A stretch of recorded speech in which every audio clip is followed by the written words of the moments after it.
tous, c'est Steven et aujourd'hui dans cette nouvelle vidéo je vais vous expliquer comment réaliser le jailbreak d'iOS 7.1.1. Donc il s'agit d'un jailbreak de type tethered et qui fonctionne uniquement sur l'iPhone 4 dont je suis équipé ici. Pour commencer, vous reliez votre iPhone 4 à votre ordinateur avec le câble dock USB et ensuite vous allez ouvrir le programme qui s'appelle Geeksno, comme ceci.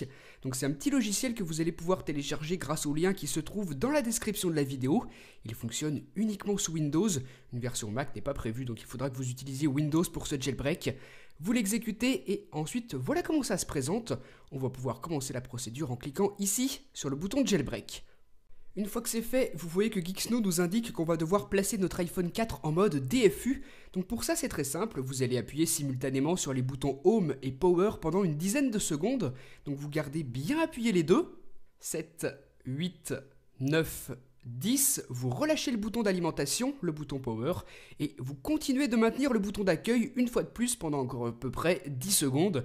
Et une fois que votre iPhone se trouve en mode DFU comme c'est le cas ici, l'écran reste noir.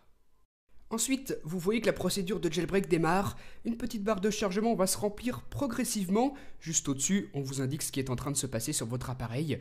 Au bout d'un certain temps, il va redémarrer, donc vous patientez, vous ne le débranchez surtout pas. Donc ça peut prendre un certain temps. Moi, pour aller plus vite, j'ai accéléré tout ça dans la vidéo. Donc vous patientez pendant que ça se fait. Et ensuite, une fois que le logo iTunes et le câble apparaissent à l'écran, on doit à nouveau placer notre iPhone 4 en mode DFU. Donc exactement comme tout à l'heure, on appuie simultanément sur les boutons Home et Power pendant 10 secondes.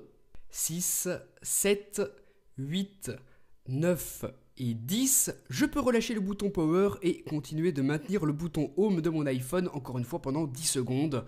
5, 6, 7, 8, 9, 10, c'est bon, mon iPhone 4 est en mode DFU, la barre de progression sur Geeksno va s'actualiser et vous aurez très rapidement cet écran gris.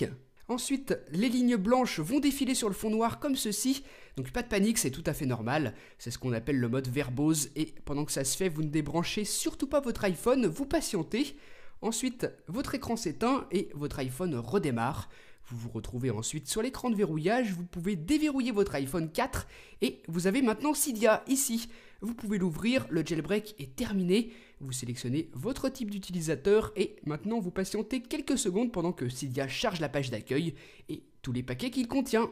Donc voilà comment il fallait s'y prendre pour jailbreaker iOS 7.1.1 sur iPhone 4. Je vous rappelle qu'il s'agit d'un jailbreak de type semi-untethered, ce qui signifie que si vous redémarrez votre appareil sans utiliser Geeksno, eh bien certaines fonctionnalités ne fonctionneront pas. A chaque redémarrage, vous allez donc devoir faire un boot tethered avec Geeksno. Je vous laisserai regarder l'article dans la description de la vidéo pour savoir comment faire. Et en attendant, moi je vous dis à très bientôt pour une prochaine.